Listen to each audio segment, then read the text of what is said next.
നമസ്കാരം. മലയാളി വാർത്ത ഇൻസൈഡിലേക്ക് സ്വാഗതം. കൊടും ചതിയന്മാരായ പാകിസ്ഥാനെ കൂട്ടുപിടിച്ച യുഎസിനിപ്പോൾ പണി കിട്ടുന്നു. അമേരിക്കയും ഇറാനും തമ്മിലുള്ള യുദ്ധത്തിൽ മധ്യസ്ഥ റോളിൽ പാകിസ്ഥാൻ അങ്ങോട്ട് വലിഞ്ഞു കയറി ചെന്നതാണ്. പിന്നീട് പാകിസ്ഥാൻ മുഖ്യ റോളെടുത്തു. ഒരു വെടിനിർത്തൽ കരാർ ട്രംപും ആഗ്രഹിച്ചു.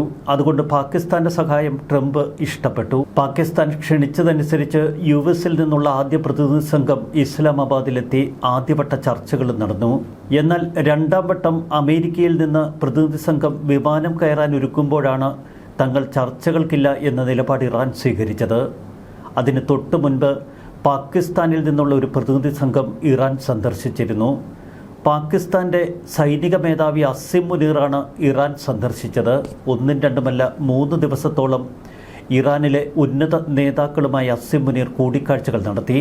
ഇറാനുമായി പാകിസ്ഥാൻ ഒരു അവിശുദ്ധ കൂട്ടുകെട്ട് അപ്പോഴേ ലോകം സംശയിച്ചിരുന്നു. ഇക്കാര്യം ഇസ്രയേൽ പരസ്യമായി അമേരിക്കയോട് പറയുകയും ചെയ്തു. പാകിസ്ഥാനെ വിശ്വസിക്കാൻ കൊള്ളുന്ന രാജ്യമല്ല. മറ്റു മാർഗങ്ങളില്ലാത്തതുകൊണ്ട് ട്രംപ് പാകിസ്ഥാനെ തന്നെ ആശ്രയിക്കുന്ന ഘട്ടം. എന്നാൽ എല്ലാറ്റിനുമൊടുവിൽ അമേരിക്കയെ തേച്ചൊട്ടിക്കുകയാണ് പാകിസ്ഥാൻ എന്ന സംശയം ഇപ്പോൾ ബലപ്പെടുന്നു. പാകിസ്ഥാനെ ട്രംപിന് വലിച്ചെറിയാൻ കഴിയുന്നില്ല. കാരണം ഇറാൻ യുദ്ധം അവസാനിപ്പിക്കണമെങ്കിൽ ഒരു മധ്യസ്ഥ റോളിൽ പാകിസ്ഥാനെ വേണം. മറുവശത്ത് ഇറാനെ പൂർണ്ണമായും സഹായിക്കുകയാണ് ഇപ്പോൾ പാകിസ്ഥാൻ.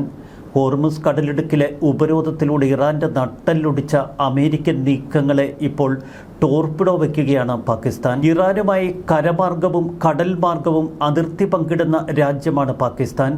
900 കിലോമീറ്റർ കര അതിർത്തിയുണ്ട് ഇറാനും പാകിസ്ഥാനും ഇടയിൽ. ഇറാന്റെ തുറമുഖങ്ങളിൽ നിന്ന് പുറത്തേക്ക് പോകുന്ന കപ്പലുകളെയും ഇറാൻ തുറമുഖങ്ങളിലേക്ക് വരുന്ന കപ്പലുകളെയും അമേരിക്ക തടയുന്നു.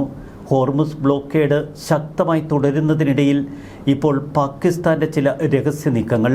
ഇറാൻ തീരക്കടലിന് പുറത്തേക്ക് ഇറാന്റെ കപ്പലുകൾ എത്തുമ്പോഴാണ് അമേരിക്ക ഇതിനെ ഉപരോധത്തിന്റെ പേരിൽ തടയുന്നത്. എന്നാൽ ഇറാന്റെ തീരക്കടലിന് പുറത്തു പോകാതെ അവിടെ നിന്ന് പാക് തീരക്കടലിലൂടെ അറബിക്കടലിൽ എത്താനുള്ള ഒരു സംവിധാനം പാകിസ്ഥാൻ ഒരുക്കി കൊടുത്തിരിക്കുന്നു ഇറാന്. നാവിക ഉപരോധം സംബന്ധിച്ച് ചില രാജ്യാന്തര ധാരണകളുണ്ട്. ഇതുമാത്രമല്ല, മറ്റൊരു നീക്കവും അമേരിക്കയെ തളർത്തുന്നു.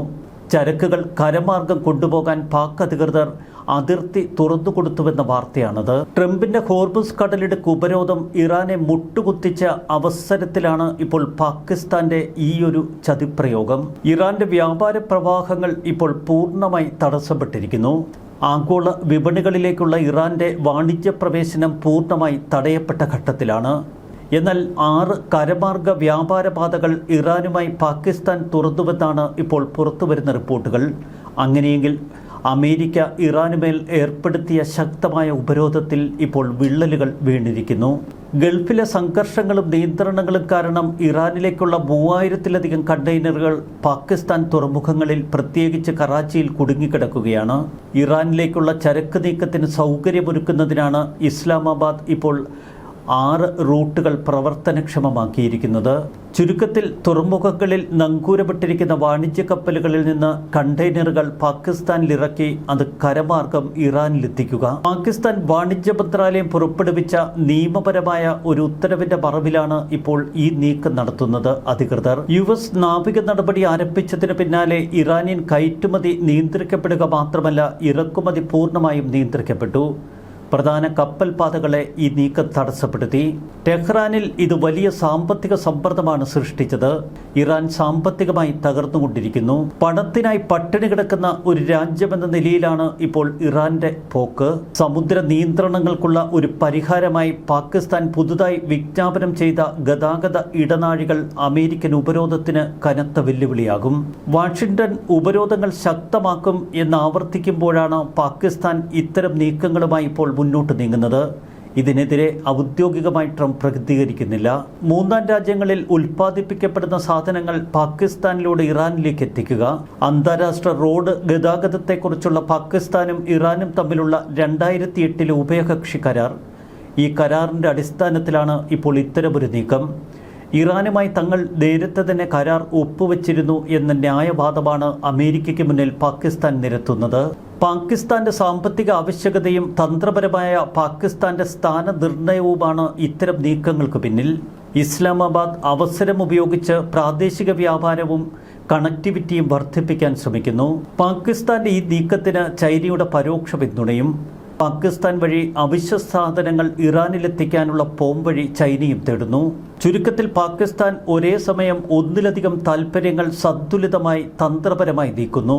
ഇറാന്റെ ഒറ്റപ്പെടൽ ലക്ഷ്യമിട്ട് സൗദിയിൽ നിന്ന് പണം സ്വീകരിക്കുക, ചൈനീസ് പിന്തുണയുള്ള ഇടനാഴികളെ ആശ്രയിക്കുക, US നാവിക ഉപരോധത്തിൽ നിയമപരമായ ഒരു വിള്ളൽ സൃഷ്ടിക്കുക തുടങ്ങി പലവിധ തന്ത്രങ്ങളാണ് പാകിസ്ഥാൻ പയറ്റുന്നത്. ഇറാനും US തമ്മിലുള്ള ഒരു സന്ദേശവാഹകൻ മാത്രമാണ് പാകിസ്ഥാൻ എന്ന് ടെഹ്റാൻ വിശേഷിപ്പിക്കുന്നു. ഇറാന്റെ പരമോന്നത നേതാവിന്റെ ഇന്ത്യയിലെ പ്രതിനിധി അബ്ദുൾ മജീദ് ഹക്കീം ഇലാഹിയാണ് ഇക്കാര്യങ്ങൾ വ്യക്തമാക്കുന്നത്. നിങ്ങൾക്കറിയാവുന്നതുപോലെ ഞങ്ങൾക്കും അമേരിക്കയ്ക്കുമിടയിൽ മധ്യസ്ഥത വഹിക്കാൻ ഞങ്ങൾ ആരെയും വിളിച്ചിട്ടില്ല. എന്നാൽ ചില രാജ്യങ്ങൾ, പ്രത്യേകിച്ച് പാകിസ്ഥാൻ, ഇറാനും അമേരിക്കയും തമ്മിലുള്ള മധ്യസ്ഥതയ്ക്ക് തുടക്കമിട്ടു. ആ ഭാഗത്ത് കൂടുതൽ സജീവമാകാൻ അവർ ശ്രദ്ധിച്ചു. ഇത് അമേരിക്കയ്ക്ക് തങ്ങളുടെ സന്ദേശം എത്തിക്കുന്നതിനുള്ള ഒരു മധ്യസ്ഥൻ മാത്രമാണ്. ഖത്തർ, ഇറാഖ്, തുർക്കി തുടങ്ങി നിരവധി രാജ്യങ്ങളും ഒമാനും ചേർന്ന് യുദ്ധം അവസാനിപ്പിക്കാൻ സമ്മർദ്ദം ചെലുത്തുന്നുവെന്നാണ് ഇറാൻ പ്രതിനിധി പറയുന്നത്. ഇവിടെയാണ് ചില വൈരുദ്ധ്യം. അമേരിക്ക പാകിസ്ഥാനെ പൂർണ്ണമായി വിശ്വസിക്കുന്നില്ല. ഒപ്പം ഇറാനും പാകിസ്ഥാനെ അത്ര വിശ്വാസമില്ല. എന്നാൽ തങ്ങളുടെ മധ്യസ്ഥ രാജ്യമെന്ന നിലയിൽ ഇരുവരും പാകിസ്ഥാനെ ആശ്രയിക്കുന്നു. മറുവശത്ത് അമേരിക്കൻ ഉപരോധം തകർക്കാൻ പാകിസ്ഥാനെ കൂട്ടുപിടിച്ച് ഇറാന്റെ തന്ത്രപരമായ നീക്കം. ഇറാൻ ഭരണകൂടം വലിയൊരു നേതൃത്വ പ്രതിസന്ധി അഭിമുഖീകരിക്കുന്നു എന്നാണ് ട്രംപ് പറയുന്നത്.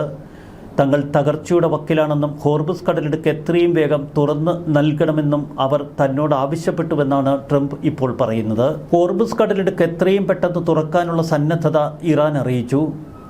ഇറാൻ ഭരണകൂടം നിലവിൽ കടുത്ത തകർച്ച അഭിമുഖീകരിക്കുന്നു. മുജ്തബ ഖമനേയി വെറും പാവ ഭരണകൂടം മാത്രമാണ്. ഇറാന്റെ നേതൃത്വ പ്രതിസന്ധി അവർക്ക് തന്നെ പരിഹരിക്കാൻ കഴിയുമെന്നാണ് താൻ പ്രതീക്ഷിക്കുന്നത് എന്ന് ട്രംപ് പറയുന്നു. മുജ്തബ ഖമനേയിക്ക് മേൽ IRGC കമാൻഡർമാർ ഇപ്പോൾ അധീശത്വം നേടിയിരിക്കുന്നു. അവരുടെ പരിപൂർണ നിയന്ത്രണത്തിലാണ് ഇറാൻ നീങ്ങുന്നത്. മുജ്തബ ഖമനേയിയും ഇറാൻ പ്രസിഡന്റുമൊക്കെ പാവ ഭരണാധികാരികൾ മാത്രമാണ്. ചുരുക്കത്തിൽ ഇറാന് ഏകോപനത്തോടെ ഒരു തീരുമാനമെടുക്കാൻ കഴിയുന്നില്ല എന്നാണ് ട്രംപും ആവർത്തിച്ചു പറയുന്നത്. മറുവശത്ത് പാകിസ്ഥാന്റെ ചതി, അതിനെക്കുറിച്ച് ട്രംപ് പ്രതികരിക്കുന്നേയില്ല. ന്യൂസ് ഡെസ്ക് മലയാളി വാർത്ത ഇൻസൈഡ്.